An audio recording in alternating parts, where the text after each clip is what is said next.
Well, let's talk about this. Nomiki Konst of TYT Politics was, I don't know where she was, maybe in the Senate, I guess so, with Cory Booker. Cory Booker gets a lot of funding from the pharmaceutical industry. He voted against a measure, I think, that would have allowed pharmaceuticals from being brought in from Canada. It, of course, was not legislation. It wouldn't have become law, but it was a marker.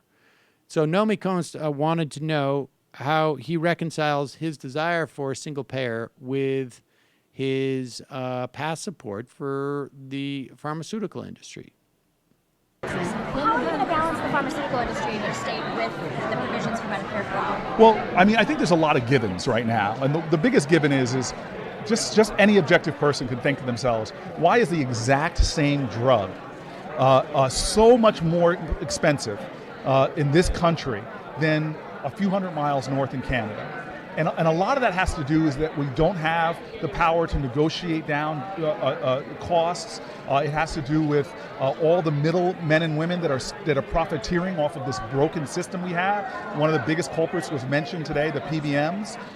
So having a system like this that can use the collective bargaining power that comes from having Medicare for all, as well as beginning to expose a lot of the other ways that these prices are driven up, is going to help us drive it down. And by the way, this has to be just one component of a larger effort to drive down the costs of healthcare.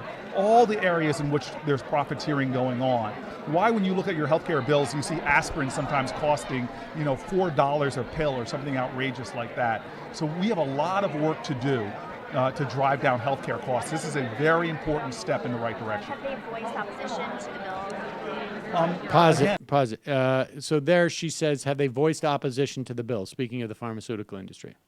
I'm looking for the right answers. I'm not looking for who's voicing opposition. I'm willing to listen to anybody, but the reality is, and again, people need to know how I got to the United States Senate. I was elected in the Central Ward of Newark in 1998 as a city council person representing one of the poorest census tracts in the United States of America. And I still am the only senator that lives in a neighborhood that's low income, below $14,000 I walk as a median income. I walk outside my neighbors. I talk with them.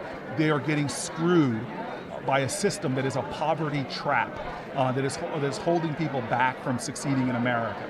And so that's where my loyalty lies always, is how can we make America work for everybody, not just the favored few, but...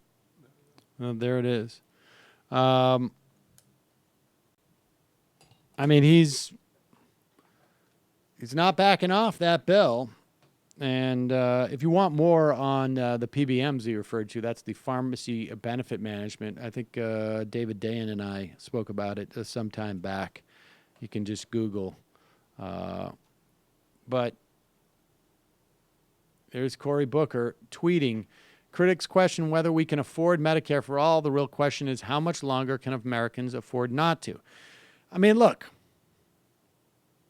Cory Booker clearly thinking about 2020, thinking about running, realizes that he's going to have to do this. He is trying to get progressives to like him. And he should get some kudos for this position. It certainly helps.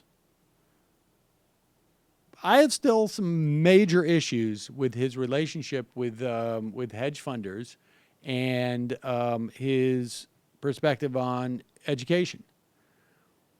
But I don't care what's in his heart. I don't care if he cares about me or who he secretly is inside himself.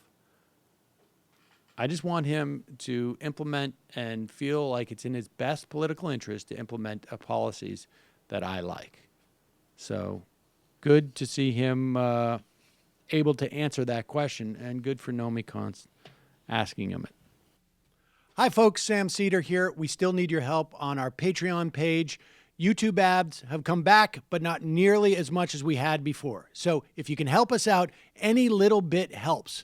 head over to our Patreon page right at this URL, and you'll help us keep helping you by making videos